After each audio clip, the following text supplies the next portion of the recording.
Regarding health information exchange activities, what do you see as next steps for this in 2011? Well, I think we're at a watershed moment right now where in 2011 we're going to have the first group of physicians and healthcare institutions certifying their meaningful use of electronic medical records.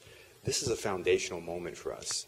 Before we can have health information exchange, we need to have electronic medical records. And once we do, we can do some very innovative things in this country regarding the exchange of medical information, regarding having longitudinal health records for patients, and giving doctors unprecedented access to medical information they need to treat their patients. So it's an exciting time.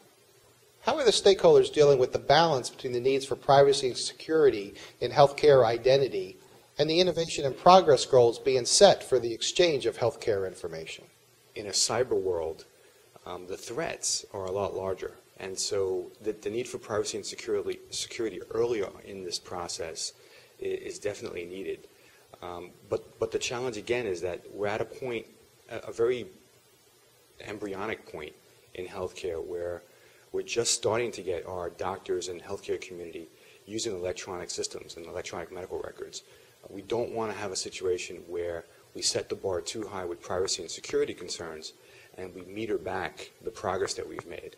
I think we do need to have a careful balance between innovation and free flow of information and then building a network of trust in those same systems. So my concerns are we need to move forward, but we also need to move forward in a way that provides security and privacy, but doesn't throttle back the progress that we've made.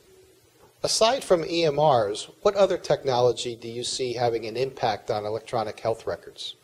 Well, EMRs really are the 800-pound gorilla in the environment right now. And I think a lot of attention and focus is being placed specifically on that technology.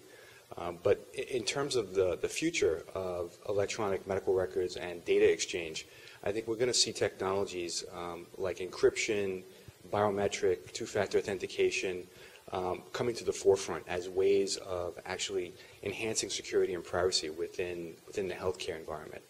But that being said, we don't necessarily have to look too far in the future to see innovation that can be had in healthcare right now.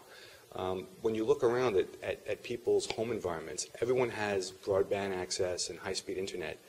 Everyone has a cell phone.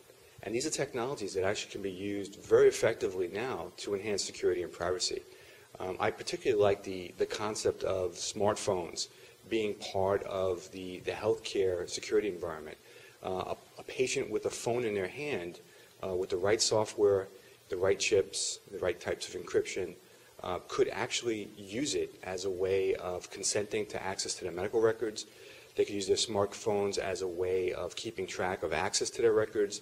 They could even use a smartphone or PHR on the internet as a way of monitoring their health records and interacting with their healthcare physicians and institutions. So I think there's a lot that can be done with technology we have right now, and we don't have to look to science fiction to make improvements there. What do you see as one of the largest challenges to the health information exchange movement going on in this country?